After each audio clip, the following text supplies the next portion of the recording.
बिस्मिल्लाहिर्रहमानिर्रहीम। अस्सलाम वालेकुम। मैं हूं मोहम्मद तैयब ज़ाहिर और आप देख रहे हैं मेरा यूट्यूब चैनल। बुशरा बीबी पर बहुत तनकीद हो रही है और पार्टी के अंदर से भी बहुत ज़्यादा जो है वो आप कह लें कि गुस्सा पाया जा रहा है, गम पाया जा रहा है कि किस तरह से एहतजाज को नाकाम बनाया गया। इमरान खान के वाज़े अहकामात थे कि संजानी में धरना दिया जाए, लेकिन बुशरा बीबी उसके अपोजिट गई, उसके मुतज़ाद गई और फिर खमियाजा भुगता पूरे पीटीआई के कारकुनों ने और बहुत ज़्यादा एक वबाल खड़ा हो गया। और इसमें कंटेनर की कहानी भी है कि कंटेनर में अंधेरा कर दिया गया। वो कंटेनर था जिसमें बुशरा बीबी मौजूद थी और उसमें अंधेरा कर दिया गया। हालांकि हदायत की जानी चाहिए थी उस कंटेनर के थ्रू, जब लीड कर रही थी बुशरा बीबी, तो के कारकुनों के लिए क्या हिकमत अमली अपनानी चाहिए, उनको किस तरह से अपना बीच बचाव कराना चाहिए। अगर मुंतशिर हो भी रहे तो फिर दोबारा उनको कैसे इकट्ठा होना है। लेकिन कह लें कि एक बहुत ज़्यादा खिला पाया गया कोऑर्डिनेशन में। पीटीआई की आला क़यादत उस टाइम तो बुशरा बीबी के अलावा कुछ थी नहीं ना। वो कहते हैं मेरा सियासी किरदार ही नहीं है, लेकिन वो किरदार उनका मशकूक हो चुका है। और जो कह लेंगे जो बुशरा बीबी हैं वो इस वक्त शदीद तनकीद की जद में हैं और यही वजह है कि उनका खमियाजा बाकी लोगों को भुगतना पड़ रहा है। जिस तरह साहिबजादा हामिद रज़ा है, उन्होंने अपने अहदे से इस्तीफ़ा दिया है। फिर इसी तरह सलमान अकरम राजा ने अपने सेक्रेटरी के जो अहदा है उससे भी, सेक्रेटरी जनरल के अहदे से इस्तीफ़ा दे दिया है। तो ये क्यों दिया उन्होंने? वो इसलिए दिया है क्योंकि वो इस्लामाबाद नहीं पहुंच सके थे और बहुत ज़्यादा तनकीद हुई पूरी पीटीआई की आला क़यादत पे भी थ्रू आउट, जिसमें शिबली फराज, बैरिस्टर गौहर और जो सलमान अकरम राजा हैं और बशमुल दीगर जो आला क़यादत के लोग हैं उन पर शदीद तनकीद हुई कि वो तो गायब रहे। वैसे तो बहुत बढ़ के मारी गई, शेख वकास अकरम थ्रू आउट कहीं नज़र नहीं आए। तो ये एक लैप्सिस थे, एक कह लें कि बहुत ज़्यादा फेलियर था, जिसकी वजह से तहरीक इंसाफ का जो एहतजाज है वो उस तरह से आगे नहीं बढ़ सका। क्योंकि शुरुआत तो बहुत अच्छी थी लेकिन इख्तिताम जो था वो बहुत बुरा निकला। और ये तो की जा रही थी कि हुकूमत कुछ भी कर सकती है, लेकिन कारकुनों की तो तैयारी होनी चाहिए थी। बड़ी देर से 24 नवंबर के एहतजाज का प्लान किया जा रहा था। बुशरा बीबी 15 दिन के लिए जो है वो अपना बोरिया बिस्तर लेकर आ गई थी, लेकिन उन्होंने बोरिया बिस्तर फ़ौरन अपना गोल करवा लिया। तो ये वो मामलात हैं। और इसमें सबसे बढ़कर बात जो है कि अब हुकूमत जो है वो और ज़्यादा शिकंजा कसने जा रही है तहरीक इंसाफ के गिर्द। और वो किस तरह से करने जा रही है कि एक तरफ बात हो रही है कि तहरीक इंसाफ पर पाबंदी लगेगी, और ये बात कौन कर रहा है? फैसल बोडा। फैसल बोडा वो आदमी है जिनको एस्टेब्लिशमेंट के बहुत करीब तस्वर किया जाता है और ये वो आदमी है जिनकी प्रोटेक्शन जो है वो तो साबित होती है। ये नहीं कि वो प्रोटेक्शन करते हैं, वो खबर देते हैं, खबर उनको कहाँ से मिलती है वो सबको पता है। तो अब वो कह रहे हैं पीटीआई पर पाबंदी लगेगी, लेकिन बहरहाल अगर पीटीआई पर पाबंदी लगेगी तो उसके आउटकम्स क्या निकलेंगे? तो उसके आउटकम्स सीधी बात है कि जब आपको याद होगा पीपल्स पार्टी पर भी पाबंदी लगी थी, एएनपी पर भी पाबंदी लगी थी, तो अभी वो दोनों पार्टीज अपना वजूद बरकरार रखे हुए हैं, हर इलेक्शन में हिस्सा लेती हैं। तो इस तरह तहरीक इंसाफ को भी बैन करना कोई आसान काम नहीं है। वो किसी और नाम से वो पार्टी दोबारा उभर जाएगी, वो तो इतना बड़ा रोला मसला है नहीं। बेसिकली एक प्रेशर डेवलप करना है। अब जारी बात है जो एहतजाज हुआ इस पर इमरान खान समेत बुशरा बीबी और जो अली अमीन गंडापुर और दीगर जो अफराद थे उनके ऊपर पर्चा भी दर्ज हो गया है, यानी उनके पर सामत चढ़ाई करने का जो है मुकदमा दर्ज हुआ है।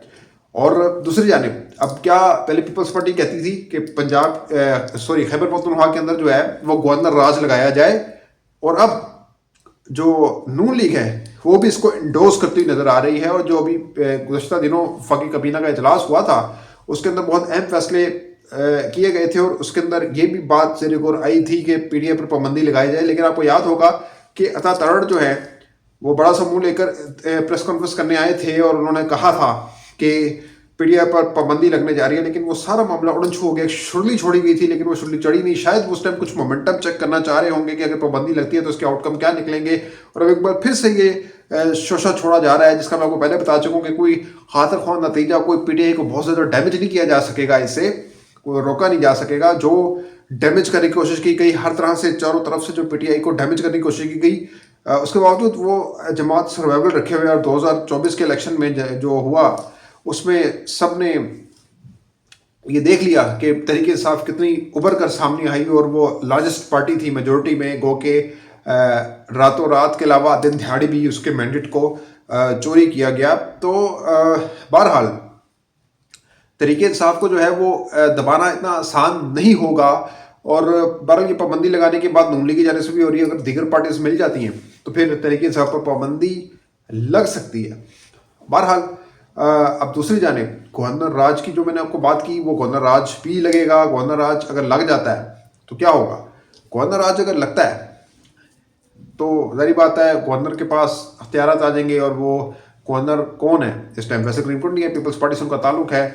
और अब इसमें एक ये जवाब बनाया जा रहा है कि दहशत गर्दी है, और दहशत गर्दी की लपेट में सूबा जल रहा है, और अली बिन गंडापुर जो हैं वो इस्लामाबाद पर चढ़ाई करने की उनको सोच रही है। ज़ाहिर सी बात है ये जो सूबे का अमन है इसको भी जो है ठीक करने की ज़रूरत है, और सिक्योरिटी फोर्सेस उसमें अपना हिस्सा डाल रही हैं। और जाहिर है ये सिक्योरिटी फोर्सेस ने ही दहशत गर्दी के मामला को सारा देखना है, और उसको नबद आज़मा होना है, और दहशत गर्दों का सर भी कुचला जा रहा है। लेकिन इस पर जो हुकूमत है वो इस पर भी सियासत खेल रही है, और वो कह रही है कि बहुत ज़्यादा जो है ना हमें हमदर्दी हो रही है सूबे से, और हमें लगता है इसको टेक ओवर करना पड़ेगा और गवर्नर राज लगाना पड़ेगा। तो ये गवर्नर राज भी किसी मसले का तो हल नहीं होगा। गवर्नर राज लगाएंगे तो और मसले बढ़ेंगे, और तहरीक इंसाफ की जानिब से मज़म्मत सामने आएगी। तो ये दो चीज़ें जो हैं ये तहरीक इंसाफ के गिर्द जो हैं वो तंग करने की कोशिश की जा रही है इन दो चीज़ों के थ्रू। एक पाबंदी वाला मामला, और जो सूबे में गवर्नर राज लगाने का मामला है वो भी अल्टीमेटली। लेकिन बात बनेगी नहीं अगर सूबे पर पाबंदी भी लगा दी, यानी हुकूमत पर पाबंदी लगा दी तो कुछ बनना नहीं है इनका, दाल गलेगी नहीं इनकी मुश्किलात में मज़ीद जो है वो इजाफा आपने जितना करना था तहरीक इंसाफ भी वो हो गया है। अब अहम मामला तो ये है कि तहरीक इंसाफ जो है वो इस सारे मामले को किस तरह से आगे लेकर चलती है। ज़ाहिर सी बात है अभी मानी पीटीआई से कोई लेटेस्ट मुलाकात नहीं हो पा रही पीटीआई के रहनुमाओं की, और अभी भी एक झूठी खबर फैलाई गई थी कि जो जिस तरह से अभी ये जो सलमान अकरम राजा साहब ने इस्तीफ़ा दिया और हामिद रज़ा साहब ने इस्तीफ़ा दिया, वो इस्तीफ़े तरीके पीटीआई के कहने पे, बानी पीटीआई के कहने पर जो हैं वो लिए गए थे। लेकिन वो बात जो है अब असद कैसर ने उसको डिनाई कर दिया है। अब मुलाकात ही नहीं हुई तो वो इमरान खान ने कैसे हदायत करनी थी। लेकिन बहरहाल वो अपनी मर्ज़ी से इस्तीफ़ा दिया है सलमान अकरम राजा ने, क्योंकि वो इस्लामाबाद नहीं पहुँच सके थे। और अब ये तवक्को ज़ाहिर की जा रही है कि पीटीआई के अंदर और बहुत ज़्यादा चेंजेस होंगी, और बहुत ज़्यादा जो आला क़यादत के जो लोग हैं उनसे ये ओहदे जो हैं वो ले लिए जाएंगे पार्टी के, और नए चेहरे सामने आएंगे। अब ये नए चेहरे तहरीक इंसाफ को किस हद तक उनकी जो कश्ती बहर में फंसी है उसको निकाल सकते हैं, और इमरान खान को जो है वो रिहाई देने में किस हद तक मदद कर सकते हैं, ये देखने से ताल्लुक़ रखता है। जो सब कुछ रिपोर्ट हो रहा है वो तो यही बताता है कि जो तहरीक इंसाफ की आला क़यादत ने गेम खेली वो इमरान खान को फंसाने के लिए खेली गई। लेकिन अब वक्त बताएंगे, हालात बताएंगे कि आगे जाके ऊँट किस करवट बैठता है। बुशरा बीबी पर जो इल्ज़ामात लग रहे हैं उस पर इमरान खान क्या असूली मौक़िफ़ रखते हैं वो भी जब सामने आएगा तो वो भी बहुत दिलचस्प अमर होगा। तो अब तक के लिए इतना ही, अगली वीडियो तक के लिए इजाज़त।